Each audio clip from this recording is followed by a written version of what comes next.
भगवंताचं भजन करत असताना शुद्ध अंतःकरणाने केलं पाहिजे.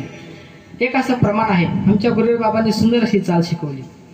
काया वाचा आणि मन, काया वाचा आणि मन, काया वाचा आणि मन, काया वाचा आणि मन, एक करुणी करी भजन, एक करुणी करी भजन, आदि मुख्य भजन भाव, आदि मुख्य भजन भाव, एक करुणी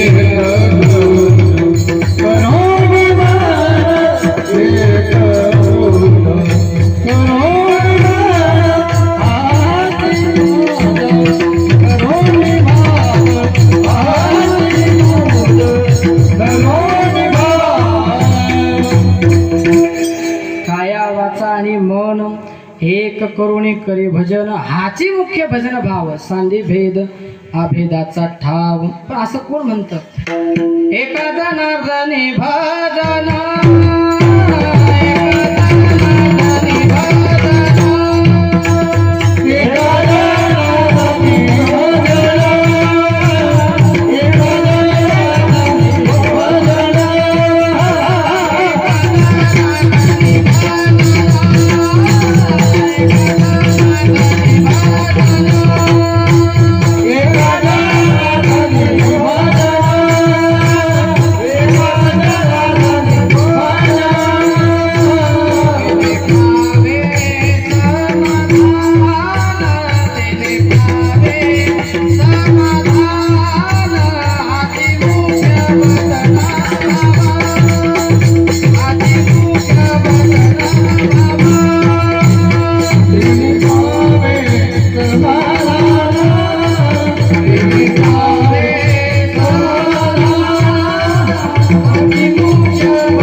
असं तो भाव धरून केलं पाहिजे. नाही तर एक असं प्रमाण आहे, तुम्हाला सगळ्यांचं पाठ आहे. भजन केले वंगडवाने नरका जाणे चुके ना. भजन जर का आपण करत असताना कसंही केलं तर मग तिथं देखील जायला चुकत.